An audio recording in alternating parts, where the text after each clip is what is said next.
What's up, my people? It's your girl with Tomboy Chronicles. Had a 4-day full event along with 3 other events in the mix over the weekend. I know I've been talking about it, Atlanta Food and Wine Festival and Heritage Fire Whiskey and Fire Festival. But before I get to that, I just want to apologize to all the people when people are so busy and it's like you so busy you can't even send a text. You that busy that you can't respond in days and blah blah blah.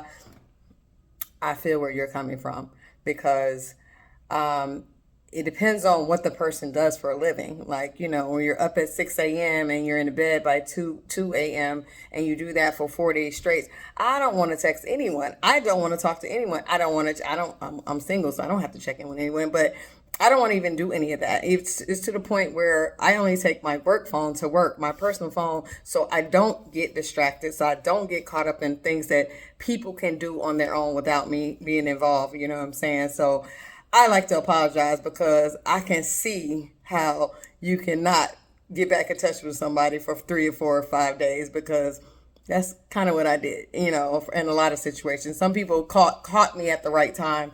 Maybe I was just about to get into bed or I was sitting at my computer doing something. Even clients, I put a do not disturb. I do an out of office message for my voicemail, my emails, and all of that, and they still like, well, you're going to answer me, and it's nothing that's detrimental, but they still going to try. And, it has to take everything in me just to not respond because I already let you know that I'm focusing on something else, which you would want me to do for your event as well. You want me to be completely focused on your event. So, so I just want to start off by saying that, apologizing. Yeah, people can go days without reaching out to somebody and not texting back and not getting back in touch with them. Like, again, it really does depend on what they do for a living. And, if it's not going to be a quick yes, no conversation, like, your people, yeah, they're not going to let me just say I'm busy and keep it moving. They're going to hold a whole conversation. They're going to try to at least. And then you feel obligated to keep talking because you did that first response. So sometimes you got to say, hey, look, just like when you're at your 9 to 5, you're not going to answer my calls or run out and do da da da during your 9 to 5. My 9 to 5 just happened to be 4 days straight of 6 a.m. to 2 a.m. So no, I can't. I'm working. So just want to say that it is possible. Anyway, so of course it was a big event. Atlanta Food and Wine Festival was Thursday through Sunday. Heritage Whiskey and Fire was just on Saturday, and then I had a couple other events on Saturday as well.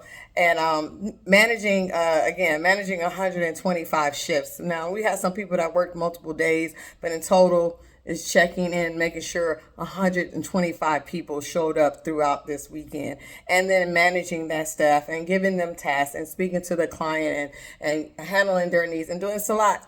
It's a lot that has to go on, and for the most part, the event went well. Of course, I always tell people all the time, I run my business off the 80-20 rule. Of course, we want the 100% of our staff to be perfectionists, just like me. That's not going to happen. So it takes a lot to go through the process of, sorry, I had to sneeze.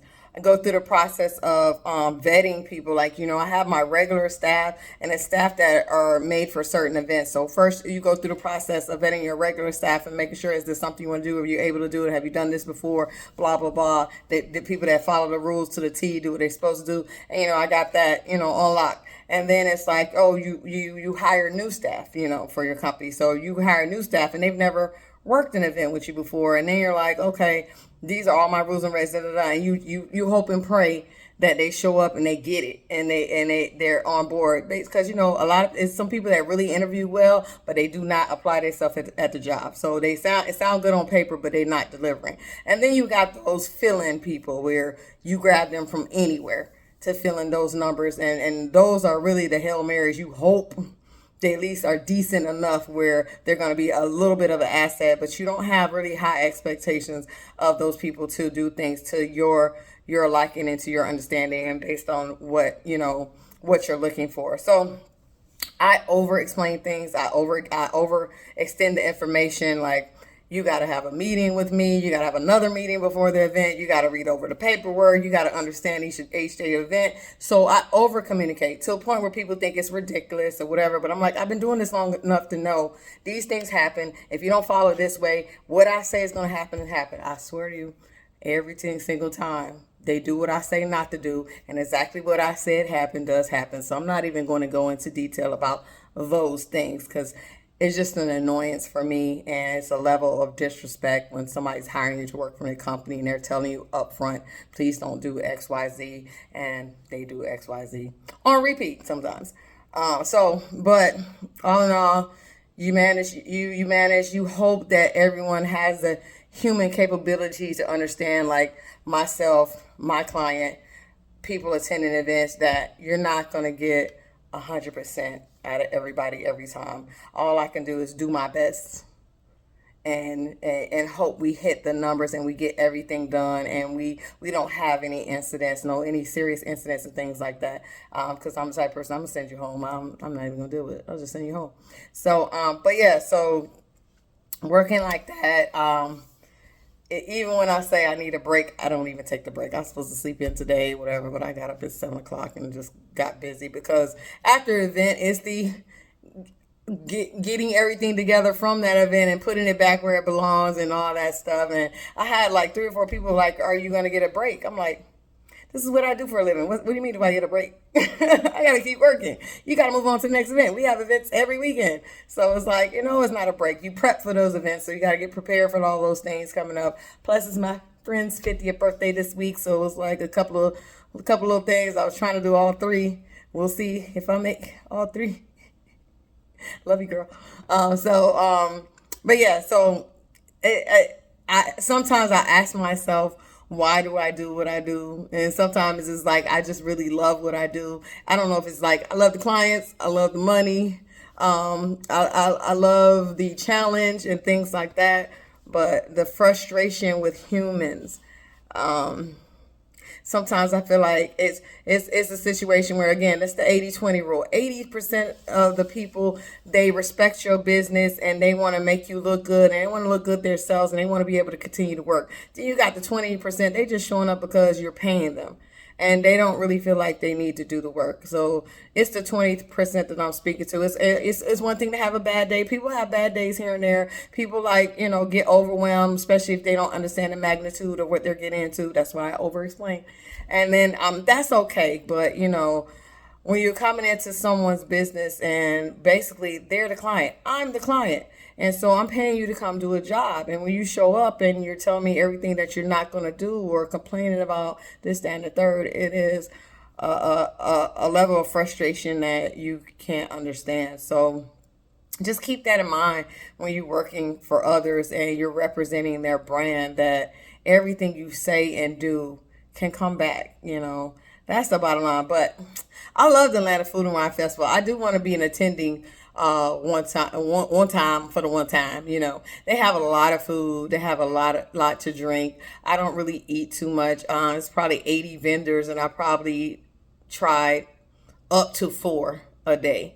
Saturday, I didn't try any food. Saturday is always the busiest day. And people ask why. First of all, it's hot outside. The food is hot. I'll get sick. And guess what? I'm focused on it on my job. So it's like anything that's going to take me away from being at 100% at my job, I'm just not going to do. So yeah, that's another reason why I don't eat the food, because I don't want the mixture of the foods to mess me up. Because, attendees, they come there for 3 hours and they go home, and they can rest it off or whatever. Me, I got to be there, and come back the next day. So some of the food is really great that I did try, and they were really good. I'm not saying I'm getting sick because of something they did in the food. It's just, some stomachs are more sensitive than others, and allergies and stuff. So, but and then again, there's a lot of beverages out there, alcohol beverages. They had some THC beverages. They had non-alcohol beverages. They had the Simply Pop, which is a prebiotic, which I was like, I was like, oh, it tastes good. It tastes decent. I'm very surprised. And it's like, it's good for you. You know what I'm saying? It's something that's can help you in a healthy way. Then it's like, man, it's one of those things where you think to yourself, like, am I going to remember to buy this when I go shopping? And it's one of those things like when you got so much going on, you're like, if you run across it, you see, oh my God, I remember that was good. And then you're going to grab it and go in. And I tried all the flavors but lime, because lime is never really my favorite. But they were all good. Just to give a shout out to Simply Pop Prebiotic. drinks, and so it was really good. The THC one that was at the Food and Wine Festival was Louis Louis, and I think at Whiskey Fire was Artet. So if you're into that kind of thing, of course, it's only 5 milligrams in a 12-ounce can. If you need something to make you relaxing at the end of the day, and give you that, help you sleep at night, things like that, if you're into those kind of products, that was there. Of course, we had the Don Julios and the Maker's Marks and the all those guys. Hard Truth was there, I think, at both events. So a lot of brands that were out there, and Absolute was out there as well. It was just so many different things. So like if you're ever looking for, and the Heritage Fire is all over the country, so you can just go to their website and see where they're at. If you want to travel to those, I feel like it's worth the money. It's just a nice little quick day party where you can try it to a bunch of different restaurants and sample a bunch of different drinks for a flat fee. And good and well, if you go out on a Friday, Saturday night in Atlanta, you're going to spend over $100 easy anyway, and you're not even going to get as much. So yeah, I love festivals. I love things like that where you can enjoy yourself and try different things and get some swag. It was a lot of swag out there. So but it's back to the ground. But apologies to anyone that tried to get in touch with me, and I was just like, nah, I gotta focus on this. Nah, because I got 125 different people to talk to and deal with already every day. At the end of the day, I don't want to talk. I don't want to have a conversation. I don't want to text. My text messages going off. My emails going off. I got 2 radios on me, right around back and forth. I got the phone, earpiece in my ear. Got to call people, all that stuff. Yeah, no, just not in the mood. Just not in the mood. But I'm alive and well. On to the next event. I hope to see you guys in the future at one of these events. Also, Linguistic Lips is coming back. Hope to talk to you soon. As always, love yourself. Love each other. God bless.